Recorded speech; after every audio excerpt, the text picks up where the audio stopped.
کبھی تاریخ میں ہم نے نہیں دیکھا کہ ایک شخص جام شہادت نوش کرتے ہوئے اپنے لیڈر کا نام خون سے قیدی نمبر 804 لکھ رہا ہے. کوئی آپ کو احساس ہے آپ کیا کر رہے ہیں؟ کوئی آپ کو احساس ہے کہ قوم کس طرف کھڑی ہو گئی ہے؟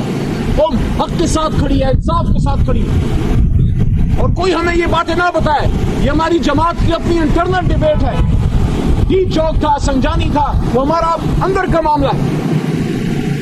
سیاست میں مختلف اسٹریٹجیز بناتے ہیں. یہاں آنا چاہیے, وہاں بیٹھنا چاہیے, یہاں سے اتنے لوگ نکلیں گے, وہاں سے اتنے لوگ نکلیں گے, آج نکلیں گے, کل نکلیں گے. یہ اسٹریٹجیز بنتی ہیں, کچھ کامیاب ہوتی ہیں, کچھ ناکام ہوتی ہیں. ہمارا تو سوال ہی صرف ایک ہے کہ گولی کیوں چلائی؟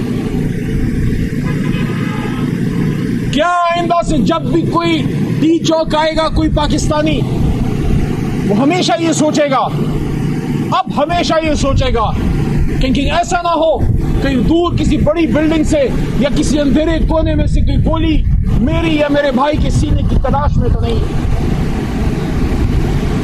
حکومت کی ذمہ داری ہے. یہ صرف پاکستان تحریک انصاف کے کارکن نہیں تھے, اس میں تو عام عوام بھی تھی. اور تحریک انصاف کا کارکن بننے سے پہلے ایک شخص پاکستانی ہوتا ہے. کیا پاکستانیوں کی زندگی کی ضمانت حکومت اور ریاست کی ذمہ داری نہیں؟ کیا انہیں پاکستان رائٹ ٹو لائف کو انشور نہیں کرتا؟ کل کو شاید معاملات ٹھیک بھی ہو جائیں گے بھائی صاحب, کل کو شاید معاملات ٹھیک ہو جائیں گے. اللہ کرے گا ہمارا لیڈر نکلے گا, اس کو تا قیامت اندر نہیں رکھنا.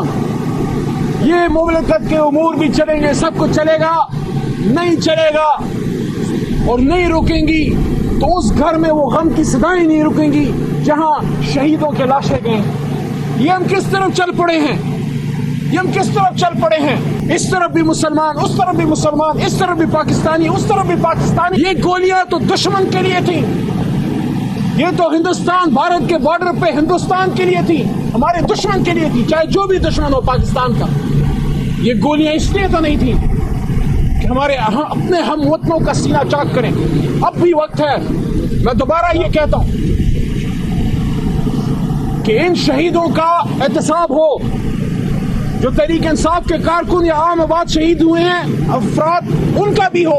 جو رینجر شہید ہوئے ہیں ان کا بھی ہو. جتنا ہم اپنے کارکنان کی شہادتوں کا استفسار کرتے ہیں کہ جوڈیشل کمیشن بنے, ہم کہتے ہیں اس جوڈیشل کمیشن کے پرویو میں جو رینجرز یا پولیس والے جو شہید ہوئے ہیں ان کی بھی انویسٹیگیشن اس میں ڈالیں. جس نے زیادتی کی اس کو سزا دیں, کیونکہ ہماری جماعت تو پرامن ہے. خان صاحب نے تو ہمیشہ پرامن احتجاج کی بات کی, اور آج نہیں, ہم تو پچھلے 13-14 سال سے احتجاج میں 126 دن دھرنے میں ہم بیٹھے رہے. وہاں بھی ہمارے لوگ شہید ہوئے تھے. 25 مئی کو 2022 کی جب لانگ مارچ میں نکلے, میں خان صاحب کے ساتھ کنٹینر پہ تھا. اس دن بھی لاہور میں مختلف جگہوں پہ ہمارے لوگ شہید ہوئے تھے. اگر آپ کو یاد ہو 2014 میں جب ہم دھرنے کے لیے احتجاج کے لیے نکل رہے تھے, ہم پختونخوا سے آ رہے تھے, کچھ لوگ پنجاب سے آ رہے تھے, اس دن بھی ہمارے لوگ شہید ہوئے تھے. ہم تو پرامن ہیں, شہادتیں تو ہماری اٹھتی ہیں. اس لیے دوبارہ یہ ڈیمانڈ ہے, ان شہیدوں کے ان لاشوں کو آپ صرف افراد نہ گنیں کہ آئے تھے ختم ہو گئے, کوئی بھول جائے گا. ہم نہیں بھولیں گے. آج بھی یہ قوم متلاشی ہے انصاف کی, 12 مئی کے انصاف کی جو کراچی میں ہوا تھا, ثانیہ باورپور کے انصاف کی. آج بھی یہ قوم متلاشی ہے ہر اس ظلم کی جو اس ملک میں ہوا ہے, اور آج نہیں تو کل انصاف تو ہوگا. عمران خان صاحب کی رہائی اس وقت اس تمام معاملے کے حل کے لیے جادو کی چابی کی کنجی ہے. عمران خان صاحب کی جب تک رہائی نہیں ہوتی, یہ مسائل حل ہو ہی نہیں سکتے. عمران خان صاحب کے پیچھے پوری قوم کھڑی ہے, اور خان صاحب نے بارہا یہ بات کی ہے کہ وہ باہر نکل کے انتقام تو نہیں لیں گے, وہ انتقام لینے تو نہیں آ رہے. ہاں یہ بات کرتے تھے کہ جس نے زیادتی کی ہے وہ عدالت میں اپنا جواب دے گا. ہم آج بھی یہ کہتے ہیں, جس نے ظلم کیا ہے وہ عدالت میں اپنا جواب دے گا. ہم سیاسی انتقام نہیں لیں گے, لیکن جن لوگوں کی شہادتیں ہوئی ہیں ان کے لواحقین تو انصاف چاہتے ہیں نا. اور تیسری اور آخری بات, عمران خان صاحب کو بہت دکھ ہے ان شہادتوں کا, اور اپنی جماعت کی لیڈرشپ اور کارکنان کو ہدایات ہے کہ جہاں جہاں ہو سکتا ہے آپ ان کا خیال رکھیے، اسپتال جائیے، ان کا پوچھیے، شہیدوں کے گھروں میں جائیے.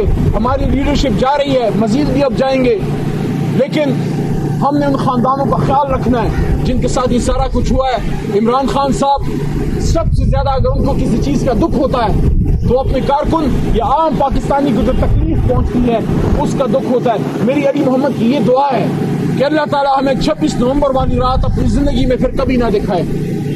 یہ پاکستان تو امن کا قلعہ تھا، یہ تو مظلوموں کے لیے ایک ایسا قلعہ ہونا تھا جہاں مظلوم کی استدعا سنی جائے گی. ہمیں نہیں اندازہ تھا کہ یہاں ایسا ہوگا.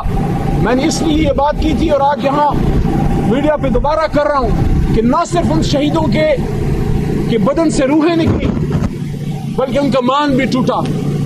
ان کو یہ یقین تھا کہ ہمیں گرفتار تو کر لیا جائے گا، ہم پہ لاٹھی چارج تو ہو سکتا ہے، ہم پہ آنسو گیس تو چل سکتی ہے، ہمیں گولی نہیں ماری جائے گی. ان کا یقین ٹوٹا ہے، اس یقین کو بحال کیجیے.